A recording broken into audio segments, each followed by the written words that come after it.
Hey Sainers, welcome back to the Saints TV YouTube channel. Happy Easter also. Hope you're all having a great Sunday with the family and friends and enjoying your Easter break.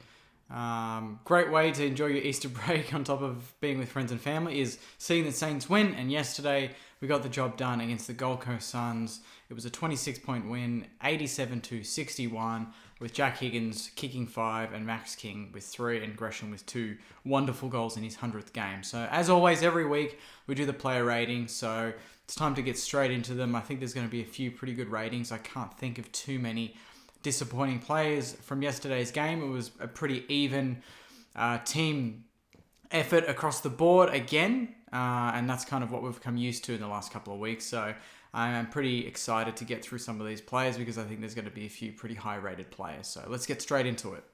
We've got number 1 here. We're going alphabetical order this time. This is how organised I am. Josh Battle, 21 disposals, 7 marks. I thought he was pretty solid. He had a few little mistakes, a couple of kicks that didn't quite come off, and every other week they usually do. So I think overall his performance was pretty solid, but he did make a couple of mistakes by foot that could have cost us dearly in a closer game, but they didn't. But he made up for it with his contested ball. His tackling was great. He took a lot of good intercept marks, and overall he was a pretty solid defender, barring those 2 mistakes that he made in early in the game. So with that in mind, I'm going to give him a 7 out of 10. Dan Butler, 1 behind, 8 touches. He only laid the 3 tackles. Chased all day, did his best. But again, you see Higgins kicking 5, Butler not quite on the same wavelength. But he'll have his moments, and he's another danger. I think he had a few moments where he could have got the ball and hit a target, getting in behind, but it just didn't quite come off for him. So I think it was one of those nearly games. And yeah, it didn't quite live up to the standards of his season so far. So with that in mind, I'm going to give him a 5 out of 10. Ryan Burns obviously didn't play, so we'll skip over him. Brad Crouch, having an amazing season, amazing month really. He had 8 disposals at halftime, 8. He finished with 27 and was a very, very important player. Got going in the second half, really lifted when we needed him to, and that's kind of been the season for us, as our second halves have been really strong, and he did that as well, finishing with 27. I think he's averaging well over 25 a game, so he's back to his absolute best from his Adelaide days, and it's great to see him doing that in the red, white and black, and 9 clearances on top of that, which is, I think that was almost a game high, which is impressive. So Brad Crouch, I'm going to give him a 8 out of 10. Jade Gresham, 100th game, 2 goals, 25 disposals, 6 clearances. I think he got equal 3rd or 4th highest meters gained in the game. His 2 goals were absolutely amazing, beautiful Gresham-like goals. And yeah, he just did what he needed to do in his 100th. It's great to see him 5 games into the season off the back of a pretty bad injury last year. Just absolutely love what he does. He had the X factor. He was clean with the footy, didn't make too many mistakes, and bobbed up with some pretty important goals. One to kind of get us going in the first quarter, and then one to really seal it for us in the last quarter. So Gresham, similar to Brad Crouch, really, really good game. I'm going to have to go ahead and give him... I would give him a 8.5 out of 10 as well. Although I'm tempted to go a 9 because it was his 100th. Stuff it, 100th mate, 9 for you. I'm a softie. Jack Hayes, I thought he was pretty solid. 16 disposals, kicked a goal as well.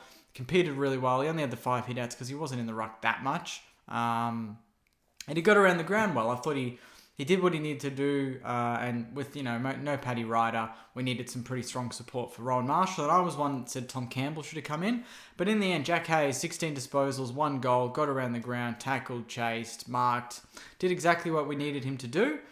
So really impressed with his game. I'm going to give him a 7 out of 10. Jack Higgins, 16 disposals, 7 marks, 5 goals too on return. Last full game he played, he kicked 4. He's on fire, this guy. He's one of the best small forwards in the comp. Him and Max King are going to be a very, very strong dynamic duo for us, similar to Gehrig and Milne and Rui and Milne.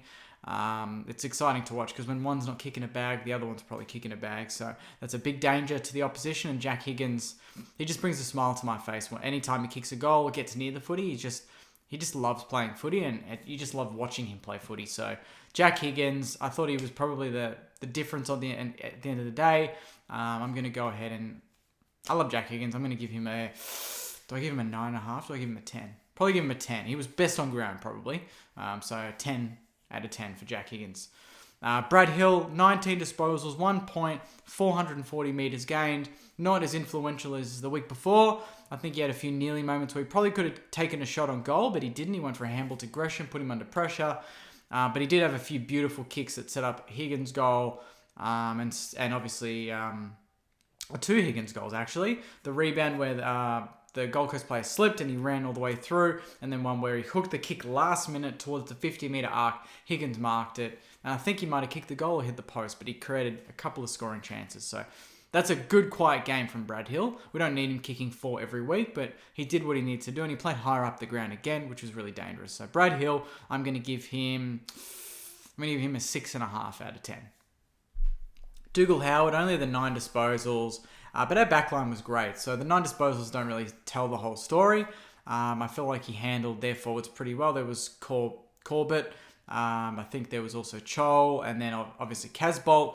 All of them were dangers in the air, but we didn't really get outmarked too often, and I think a lot of that had to do with Dukes and Battle and Wilkie and these guys really supporting each other.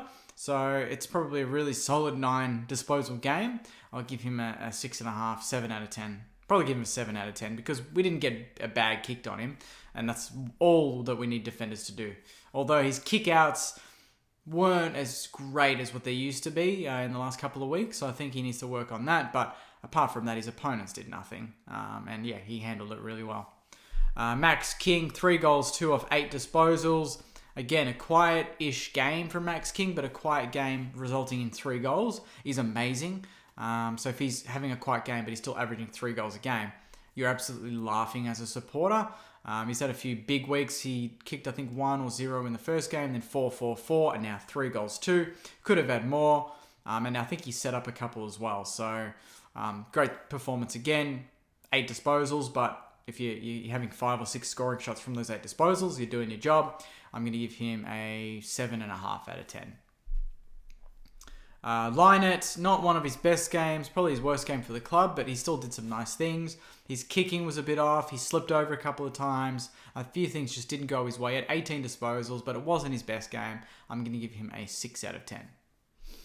Ben Long, 20 disposals for Ben Long, so really good. He played off half back. He didn't play at half forward like the other weeks.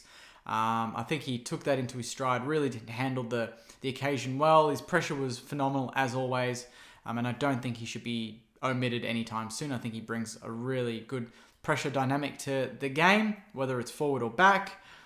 So yeah, really happy with his performance. I'm going to give him a 6.5. 6.5? We'll give him a 7 out of 10. Rowan Marshall, huge game from Rowe. 15 disposals, 22 hitouts. He was, I think, number 2 ranked player on the ground. Without Paddy Wright, he needed to lift against Witts and Chol. They've got a pretty good ruck duo, the Gold Coast, so Rowe really needed to take that into his stride and lift he did. Really happy with Rowe's performance. I'm giving him an 8.5 out of 10. Really enjoyed his performance. Back to the Rowe of last year and the year before. Dan McKenzie, bloody hell, Dan McKenzie in that first quarter, 23 disposals he had for the game, but I think he had 11 in the first term, 8 marks or 7 marks in the first term alone. He intercepted, saved some goals, did what he needed to do, ran up and down that wing all day, and he's becoming one of our most important players. And his field kicking is becoming elite. He doesn't miss a target. It's one of the biggest turnarounds in AFL footy, honestly. 2-3 years ago, I would have said, what the hell, Dan McKenzie, get him out of the team. Now, I can't wait to see him every week play. So that's a full credit to him and the coaching staff for changing his whole career around. And because of that, I'm going to give him 8.5. Don't go 9. I'll give him an 8.5, but it could have been a 9, I reckon. Could have been a 9. He's having a great season, and no doubt he's going to be a 9 or a 10 at some point this season. I can feel it. Tim Membry, 1 goal, 19 disposals, 7 marks. Tim Membry just works all day. Classic Tim Membry game. Didn't need to kick a bag this time, but he was great around the ball, and kicked his goal in the last quarter to really seal the game and get us pretty confident of the win in the last quarter. So good game from Tim Membry. Solid game. 7 out of 10. Ben Patton's quiet game again, a couple of mistakes, 16 disposals. But he put his body on the line, chased all day, did all the little things, and that's all you need from your back pocket. I'm going to give him a 6.5 out of 10. Seb Ross, 27 disposals, 1 goal. This guy just runs all day. His disposals just gone through the roof. It's amazing now. He just doesn't miss a target. He knows his limits and he plays within them. He kicked a much-deserved goal in the last quarter. Loved that everyone got around him because he's had such a good start to the year, and he busts his gut, and he was, when we were kind of struggling in the first 2 quarters, he really was the one driving, and I love his aggression now. He's got a serious aggression to him. When he gets the ball, he's not stopping and chipping sideways. He's really going for it. And because of that, I'm really, really impressed with Seb Ross yesterday. I'm going to give him an 8.5 out of 10. Jack Sinclair, 27 disposals again, 524 metres gained, I think the most on the ground. His disposal was elite. He played off halfback a bit more than we would have liked. And in the middle, it's a Sinclair game. He was probably second best on ground behind Higgins for me. So I'm going to give him a 9 out of 10. Jack Steele, 27 disposals. I think he was technically the number 1 ranked player on the ground. He had 6 tackles, kicked a point, I think, or no score. 328 metres gained off 82% time on ground. Captain's game, really, really enjoyed his performance. He had a lot of aggression, which was good to see, and I think he really controlled the midfield really well because they've obviously got Took Miller, Rao, Anderson. They've got some good mids, the Gold Coast, so I think he handled it really well. I'm going to give him a 9 out of 10 as well. Nasaya, 15 disposals, but geez, some of those kicks were absolutely beautiful. You don't expect that from a fifth gamer. I think he did a lot right, and I can't wait to see how he goes in his next couple of games. Hopefully he stays in with the players that were coming back into the lineup. I'm going to give him a 7 out of 10. I was really impressed with Nasaya. I think he's getting better every single week, and he's growing in confidence every single week, which is great to see. Cal Wilkie, 18 disposals, I think 1 tackle, 7 marks. Not one of his best games, but not one of his worst games. I'm going to give him a 6 out of 10. Marcus Windhager, 11 disposals. Not as good as his debut, but they always say the second game's always the most difficult to back up. I think he did a few little things that were quite impressive. Just his quick hands, his kicking was nice. But again, didn't get a lot of the ball. So I'm going to give him probably a 6 out of 10. And Mason Wood, 12 touches, but he worked. He's always a worker, you know. He's always presenting. He's always trying to crash packs. And he's got the height, he's got the endurance. That's why Rats loves him on that wing. He runs up on all day and he can go forward and kick a goal. He set up Gresham's goal late, and that was a really good piece of play where he took the mark off Nasaya's kick, played on, dodged about 3 or 4 Gold Coast players, and then hit Gresham up in the pocket when, last year he would have blazed away there, but he lowered his eyes and found the target, and in the end had a goal assist. So I'll give him probably a 6 out of 10 as well. So there you go. I don't think anyone really got lower than a 5.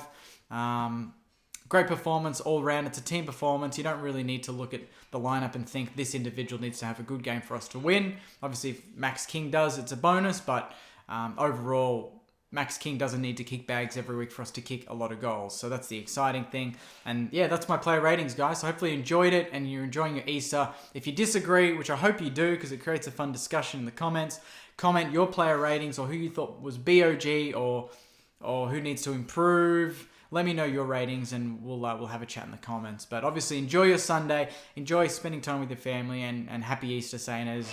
And I'll see you next week for Saints TV Weekly. The podcast will be up on Tuesday night with Marshy and Joycey. I know they're stoked about the win. And then there's a massive lead up to Friday night footy against GWS for round 6. So hopefully we can keep this momentum going and go into that game and get the job done. But until then, guys, enjoy the rest of your Easter break. And go you mighty Saints. See you guys.